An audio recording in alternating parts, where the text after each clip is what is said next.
All right, so in the last video, we talked about the requirement to have a vomit and diarrhea cleanup policy. And so hopefully you visited our website, you're members, you have that, you printed it, it's posted.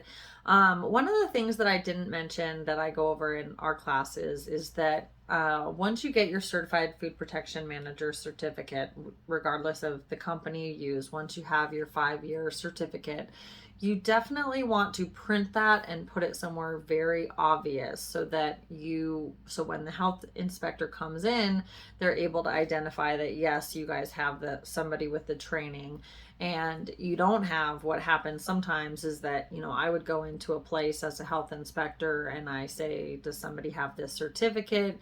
And it's early morning, you're not there, you just took the training, but you didn't have time to print out your certificate, and your staff member says, oh yeah, my manager just took that training, but I don't know where their certificate is, and you end up with a violation for something that you spent a lot of time and energy to get, right?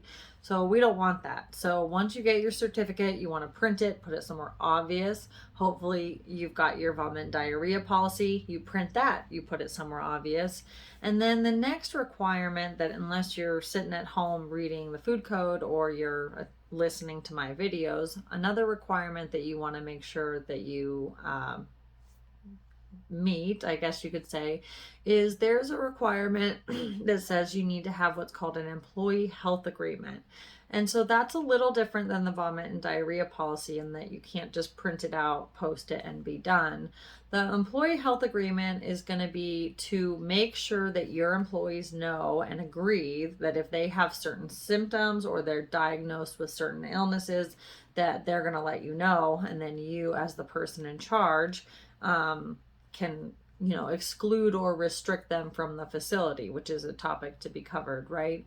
But the employee health agreement, which is one that you can again get off of the member area of our website, so you would go there, you'd join for $5, and then you'd stay forever or cancel after printing, whatever your agenda is, right?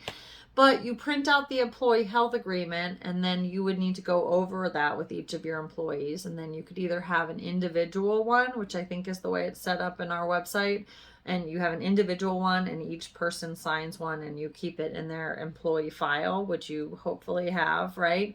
Or if you want to be kind of more consolidated, you can have one employee health agreement and then essentially a signature sheet where you have everybody sign on the same sheet and you just keep that somewhere.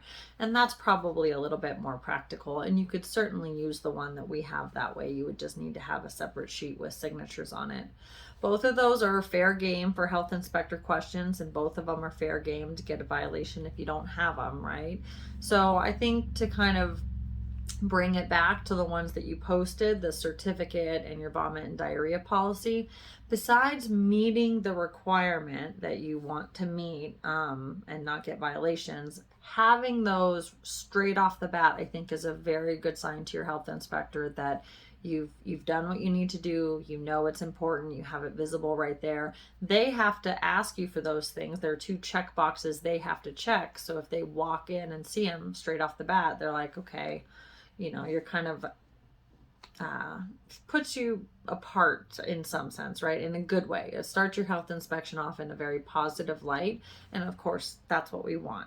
So again, any questions you've got about your health inspector, you want to tell stories about your health inspector or regulations that you don't quite understand, I'm definitely your lady, right? This is what I do. This is what I love to talk about. So I'd love to hear what you have to say.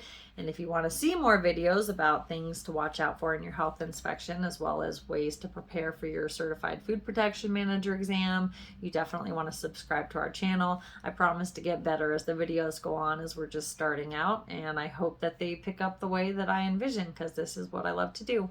Take care. Have a good one.